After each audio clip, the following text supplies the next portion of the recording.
여러분들은 가정폭력에 대해서 얼마나 알고 계신가요? 오늘은 가정폭력에 대해서 한번 알아보겠습니다. 가정폭력이란 대개 가정의 구성원이나 다른 동거인이 가정의 어린이, 어른, 배우자, 기타 사람들을 학대하는 행위를 말하고, 또 이 용어는 다른 식구의 고의적 행위의 결과로 재산, 건강, 생활의 위협을 받거나 해를 입는 사회 문제를 가리킵니다. 가정폭력 범죄의 처벌 등에 관한 특례법 제2조 제1호에 따르면 부모, 배우자, 자식, 형제자매, 친척, 사실혼 관계가 있는 사람 등 가족 구성원을 대상으로 행해지는 신체적, 정신적 또는 재산상의 피해를 수반하는 행위를 말합니다. 가정폭력죄에는 상해, 폭행, 유기, 학대, 아동혹사, 체포, 감금, 협박, 명예훼손, 주거수색, 신체수색, 강요, 공갈, 재물손괴 및 아동구걸, 강요 등이 있고, 많은 사람들이 가정폭력의 당사자를 가볍게 가족으로만 알고 있는 경우가 많습니다. 하지만 가정폭력의 당사자는 전 배우자, 사실혼 관계인 사람, 입양 후 파양한 자녀, 이혼한 배우자의 부모, 배우자의 형제자매, 배우자의 양부모, 그 범위가 넓습니다. 간단하게 말하자면 가족의 가족이었던 사람 역시 가정폭력 당사자에 포함된다는 뜻이죠. 가정폭력은 다른 형사법규 위반보다 폭력에 대한 법적 죄의식과 사회적 인식이 낮습니다. 그러나 가정폭력은 가출, 가정파탄 및 폭력성 세습 등 근절돼야 할 것으로 대부분의 나라에서는 금지하고 있는 범죄로 모든 나라에서 금지되어야 할 범죄입니다.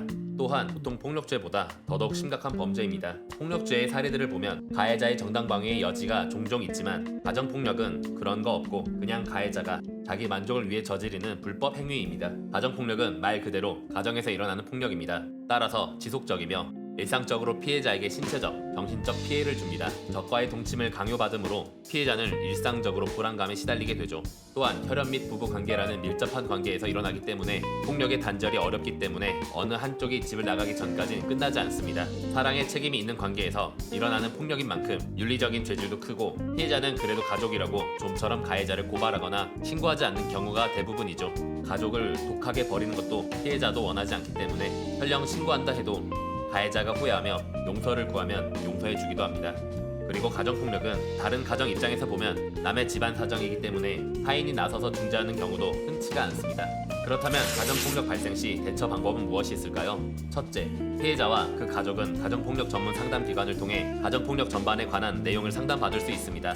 가정폭력 상담소에서 가정폭력 관련 상담뿐만 아니라 가해자 교정치료, 가정폭력 예방 교육 등 프로그램을 운영하고 있습니다.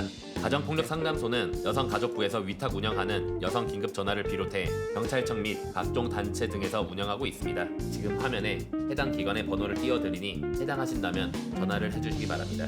한국어의 서툰 결혼 이민자의 경우 이주 여성 긴급 지원센터 1577-1366을 통해 여러 나라의 언어, 베트남어, 중국어, 필리핀어, 캄보디아어, 우즈베크어, 몽골어, 러시아어, 태국어, 일본어, 영어, 네팔어, 라오어로 상담받으며 통역 등의 서비스를 받을 수 있고, 해당 상담의 내용은 비밀이 유지됩니다. 특히 가정폭력 상담은 피해자뿐만 아니라 가해자 및 그 배우자와 자녀, 부부 갈등이나 알코올 문제 등으로 고민하는 사람도 도움을 받을 수가 있습니다. 둘째, 누구든지 가정폭력을 알게 된 경우에는 신고할 수 있으며 그 신고 행위를 이유로 불이익을 받지 않습니다. 일반인의 경우에는 가정폭력에 대한 신고 의무가 없지만 교육기관, 의료기관, 보호시설의 종사자는 그 직무를 수행하면서 가정폭력 범죄를 알게 된 경우 정당한 사유가 없으면 즉시 경찰 112에 신고해야 합니다.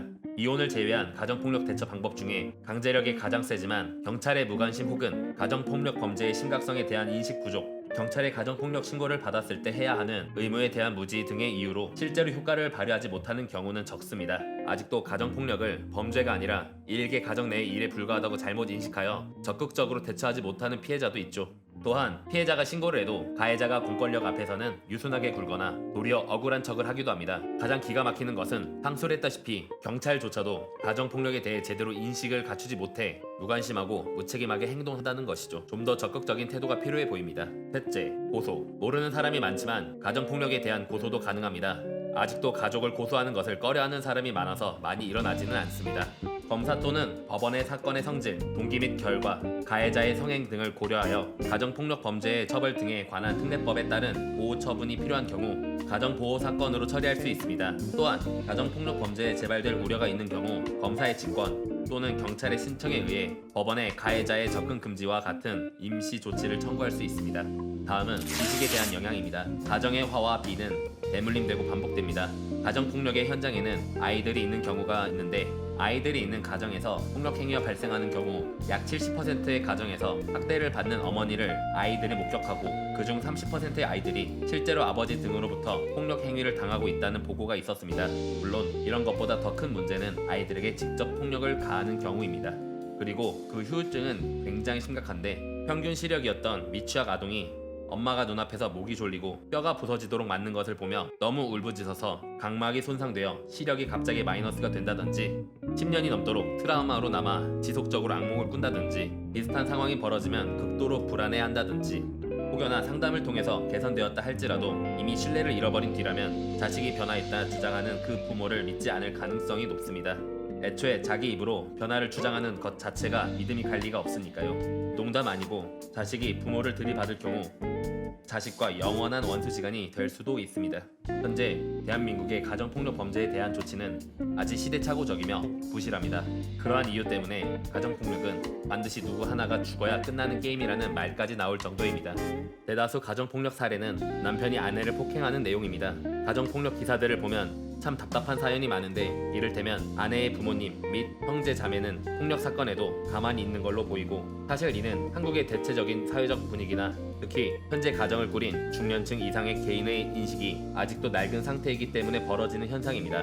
남자가 폭력을 휘둘러도 여자에게 희생을 강요하거나 피해자인 여성에게서 폭력의 이유를 찾는 경우가 많고 또 상대적으로 약한 여성의 경제력을 뒷받침해줄 사회적 제도나 기반이 없어서 어쩔 수 없이 남편에게 의지하느라 폭력의 굴레에서 벗어나질 못해 상황은 더욱 최악으로 만들어지는 것입니다. 당신이 가정폭력의 범죄의 피해자라면 절대로 참지 마세요. 가해자가 당신이 가족이었기 때문에 변할 수 있을 것이라고 생각하시겠지만 절대로 변하지 않습니다.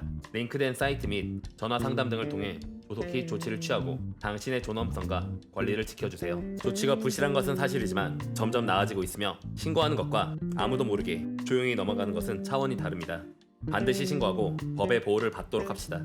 강조하자면 가정폭력 신고는 수치스러운 행위가 아닙니다. 당신의 존엄성과 권리를 지키기 위한 합법적인 저항입니다.